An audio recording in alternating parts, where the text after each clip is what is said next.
Okay, welcome back to Science Fiction Retirement Library. Simon here for part 3 of the Sue Ryder charity haul. And I've had 2 batches which have been very successful, especially when you say 57p a book. I've had Philip K. Dick, I've had a first edition hardback that in really good condition is £30 on eBay. I've had some, old Aldis Sheckley that I really want to read. So really good editions overall, and just at the back of my mind is always what a great deal it was.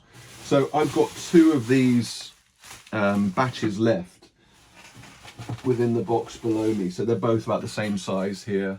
They look like paperbacks now. The first one was hardback, second one was I think 100% paperbacks. So I think they split them when sending the boxes. Okay, so number 1, what is number 1? I'm always interested in the number 1 book that I pull out of a box. It could reveal the box quality. Larry Niven and Paul Anderson. Now, Paul Anderson's someone I'm appreciating more after reading The Avatar. This Larry Niven only really read Ringworld back in the day. And Dean Ing, who I don't know, The Man Xin Wars. Now, one of the things I'm looking at is the balance between true library books and what look like someone's old collection books. And as I said, on the hardback, really good. The library books weren't really a problem because I could clean them up really well. But the paperbacks, very difficult to clean up. So I'm hoping that the paperbacks are more from someone's, red collection. This one is 1995. 2 aggressive species, each believing in its own supremacy. After the initial contact, centuries of war stretch between them. Every new outbreak begins sparked off by the Kazin.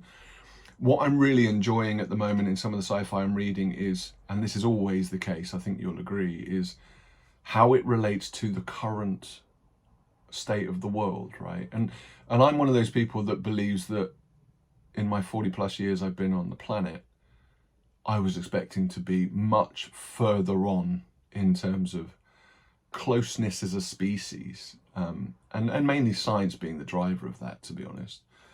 Yes, belief systems and other things. And I'm reading some sci-fi and this kind of hints at that, I think, with these 2 species. Okay, different species, but like the learnings of the, I don't know what you call it, the idiocy of man, the instinct or natural ridiculousness of certain decision making and stuff, right? So yeah, anything like that has maybe two races, 2 planets, 2 different things that are completely different ends of a spectrum coming together and trying to blend, I find really interesting from a socio-political point of view in terms of when you relate it back to Earth, right? Humanity. So yeah, maybe that one's one for reading. Muse Books, interesting publisher. Far Travellers, science fiction by award-winning authors, edited by Charles N. Brown. Would be very nice if it wasn't so battered, because it's one of those nice little thin paperbacks, format. The Golden Helix, Theodore Sturgeon. Home from the Shore, Gordon R. Dixon. And Night Wings by Robert Silverberg. I always find this amazing. Surely Night Wings is not in that little thin book, is it? Because I've got 2 copies that are Night Wings on their own, and this must be tiny font. First Muse edition, August 1976. So let me have a look. Has this actually got Night Wings in it, or are those advertised other books? No, it has. It's got Night Wings in it. So maybe there's a short story extended for the novella or the novel or whatever. But yeah, very interesting. For the fact that it's Muse Books, never heard of it. So again, anyone that knows about that publisher, please share your knowledge. Okay, I'm pretty sure I've got this in different formats, but I've never read it. Greg Bear is he Blood Music? I think was the one I liked, Sci-Fi and Masterworks. But Eon, I know, is another one of his well-respected books, I'm pretty sure. This is Legends, so probably 90s, 2000s. Oh no, 1987. So actually, oh, pages are a little bit delicate. Prologue. Above our planet hangs a hollow stone, vast as the imagination of man. That's a nice... So what's that, big dumb object or whatever you call it. But nice, perhaps looks a bit like a whale. So that's a good one, and that's pretty good condition. That's for 57p. I would pick that up anywhere that I found it, you know, for a quid or whatever. Okay, I've got this one, so this is a giveaway or a charity for sure. And I always know I get it because it's, again, such a memorable cover, the colours, etc. So this Santaroga Barrier by Frank Herbert. And this is actually not bad. I've got it, I think, almost near mint, to be honest. NEL, all the pages are a little bit, someone's had a bite out of those. There's a hole in one of the pages. But first NEL, April 1971, so this might be the first NEL. Not a bad condition. So again, 57p. Excellent. Asimov, so there's been a bit of Asimov here. I don't know, 3 or 4 maybe, so this may be the 5th. So Asimov, Pebble in the Sky, Sphere, science fiction. I think I've got Pebble in the Sky, but not this edition. And I like the Sphere paperbacks from, is this late 70s, maybe early 80s? No, I'm getting it so wrong at the moment. So this is early 70s, 1972. So that's, yeah, there's a little bit of spine roll. When Joseph Schwartz walked past the Institute for Nuclear Research in Chicago, he raised 1 foot in the 20th century and lowered it in Galactic Era 827. Galactic Era. That's a nice one. I'm saying nice a lot. Okay, I've got this version almost certain. So there's a lot of Clarke and a lot of Asimov, which is kind of to be expected because that's, I'd say, the majority of what people read, but also the majority that's out there, right? Expedition to Earth, pretty good Sphere copy. One of the better quality or condition books that I've had. And reprint 1973. So it's got the Sentinel in it. So we were just talking about that. So the Sentinel, a crystal pyramid left on the moon millions of years ago to await the arrival of man. 11 great short stories. So that is one I want to read, obviously. Again, I've got the 2001 from the last tour, but I remember it. I'm almost certain from Of Time and Stars, so I want to go back to that place as a kid. First, Philip Jose Farmer, Sphere, The Green Odyssey. I don't have a copy of The Green Odyssey by Philip Jose Farmer. I did read To Your Scattered Bodies Go this year and quite liked it. Some interesting things in there for sure. Some good, obviously, world building. You felt like you were down by that river at some point. But also missing something for me. I know people do really like it. And I got an amazing slipcase box set of that as well in another haul. 1976. Alan Green was not a hero. He liked the quiet life as much as the next man. Not that he was exactly afraid of the fearsome hound, Alzo, or his hot-blooded owner, the Duchess Zuni. No idea, but why not? Philip Jose Farmer. He's got an imagination, that's for sure. I think I've got this, but I think I've got it in a need upgrade edition. So John Wyndham, Coronet. These are nice editions. I've got quite a few of these now, faded again, so similar to some of the others, but it's pretty solid. And this is Second Impression 1972. An international prize of £1 million was being offered to the first man to complete an interplanetary journey, and Dale Curtin's A Millionaire Adventurer characteristically emerges as the British entrance. That could be good, because that's old, right? Is that from the 30s or something? Writing as John Bainan. Second full-length novel now published by, yeah, so that is old. That's a good, I think that might be an upgrade on what I have now. This is definitely not an upgrade. This is the worst condition book so far. It looks like it's been used while someone's painting a room. Footfall. Jerry and Larry, Niven and Pornell. So that, I honestly don't even know what I'll do with that. What would you do with that, guys? Oh no, it's it literally does look like it's fallen in paint or something. I don't like to pulp things or chuck things, especially when they're books. It feels like sacrilege. Okay, this is pretty good condition. This is pretty good condition. For some reason I look at the front cover and I think this is, it's not rare, but I think it's one of the more, you know. So, Mayflower Science Fantasy, 4 more great stories of sword and sorcery, Flashing Swords 2, edited by Lynn Carter. Yeah, so that's It's got a little bit of sticky on it, but that's, oh, it's a little bit grimy again. But first published in Great Britain, 1975 by Mayflower. So, stories by L. Sprague de Camp, Michael Moorcock, Andre Norton and John Jakes. I like the look of that collection.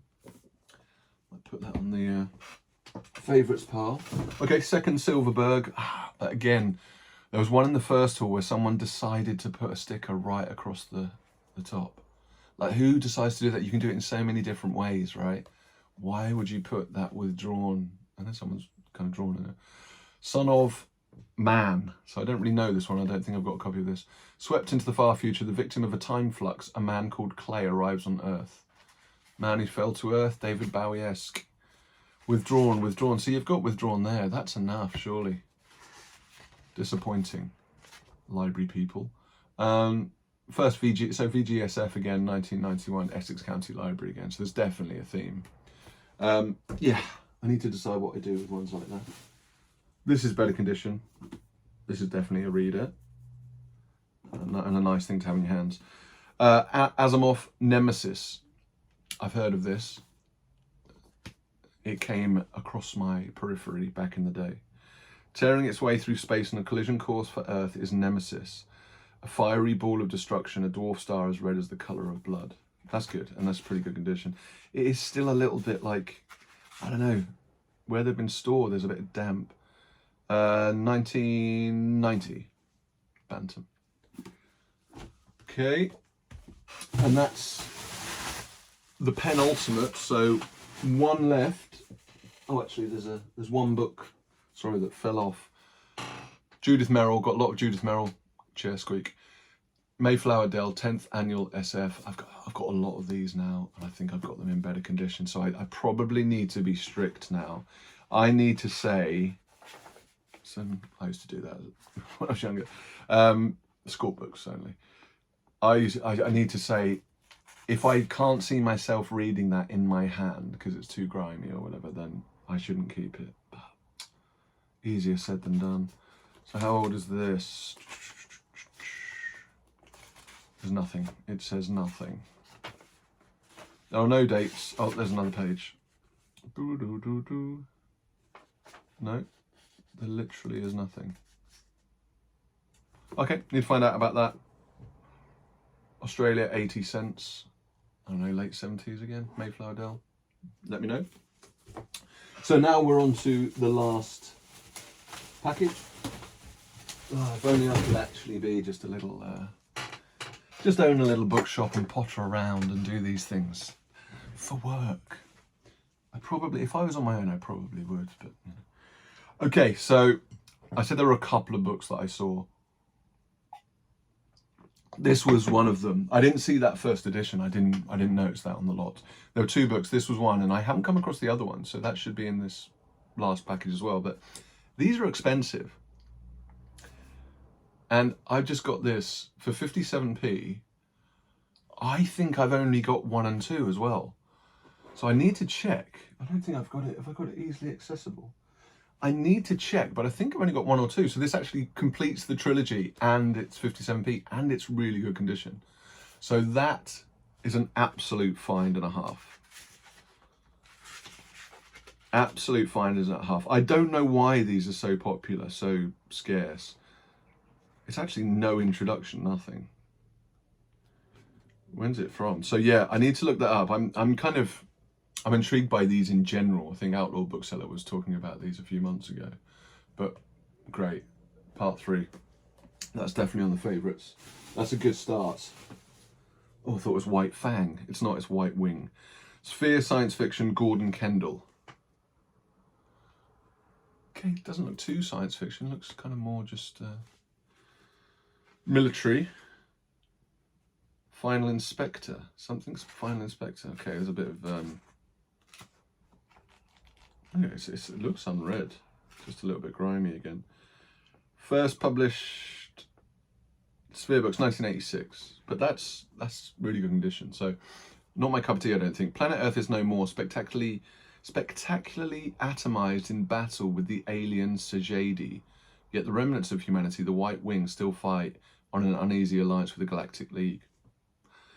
Yeah, again, something that wouldn't be right at the top of my list. That's a nice one. So Asimov's Mysteries. Similar Granada, so I've got a few in this. Reprinted 1979. So yeah, that's pretty good. Old Panther Granada. Like that. Oh, what's this one? Future for Sale, a sci-fi paperback for 20p. I got it for 57p. But back in the day, Richard Saxon. Again, similar grime to the others. I can't read the Roman numerals, so I think this is early 70s probably.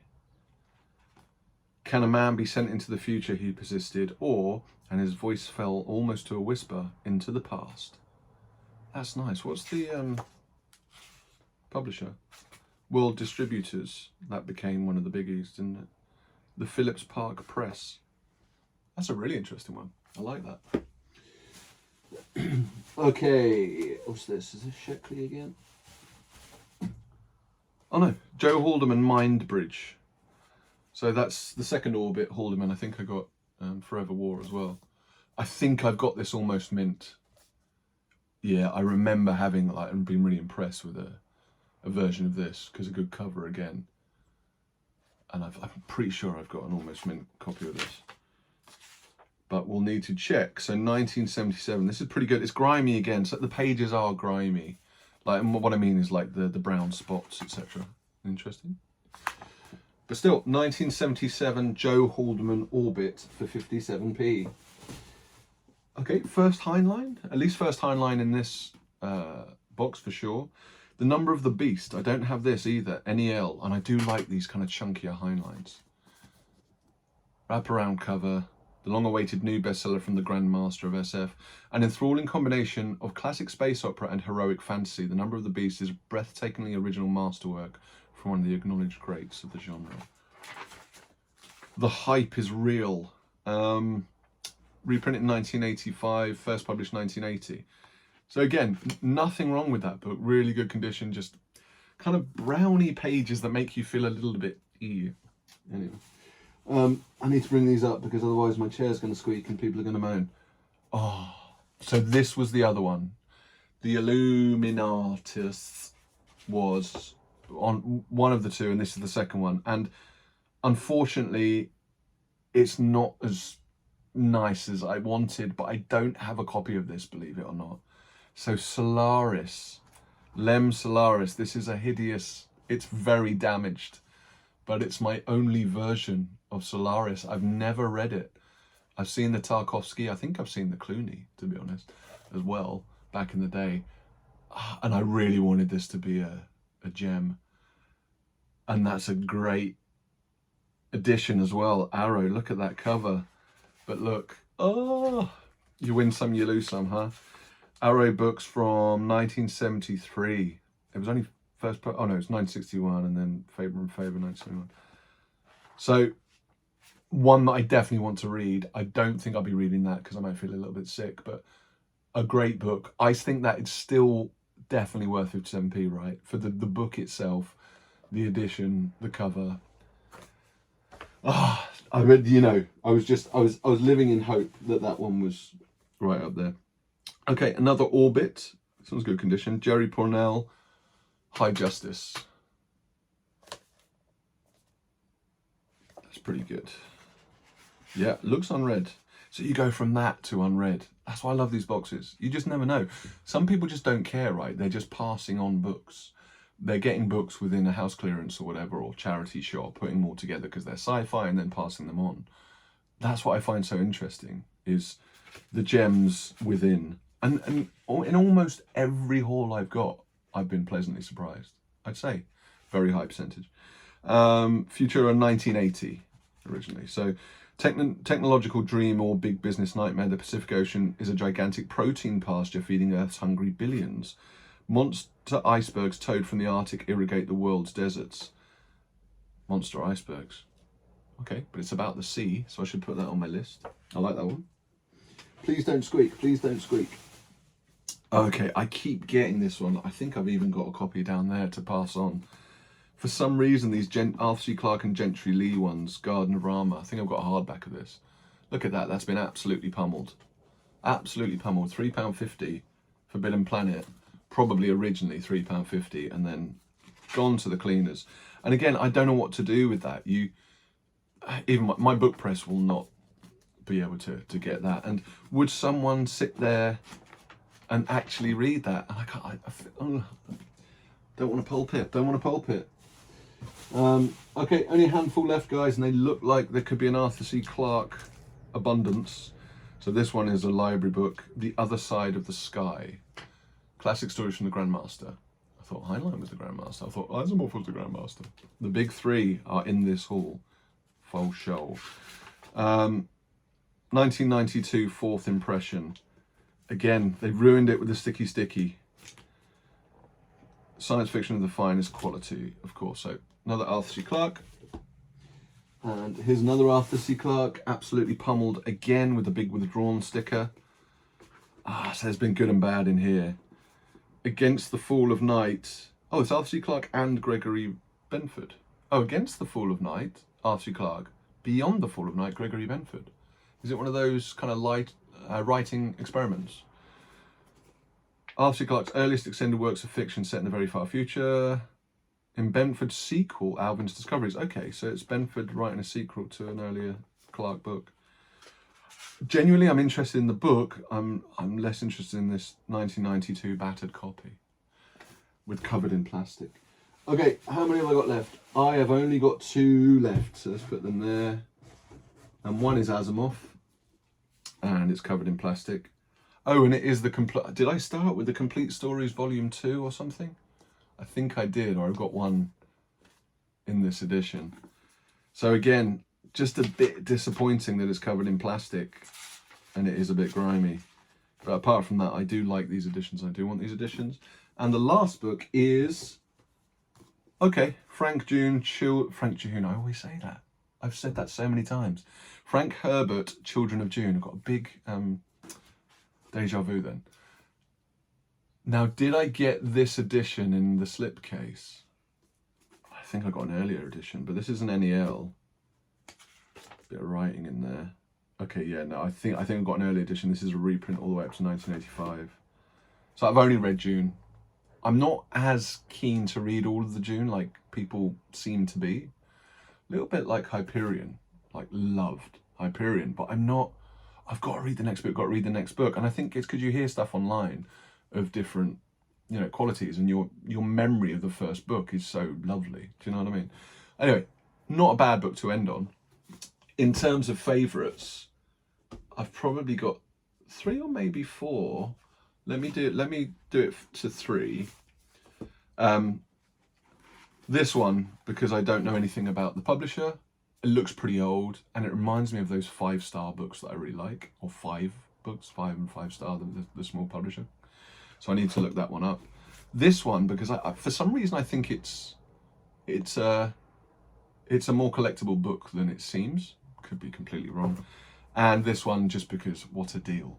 57p for that is an amazing deal. So with that and the first edition from the first box, even with the Solaris horror, I think I've done very well again.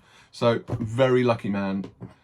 Joy opening these boxes of books. Hopefully you got something out of it.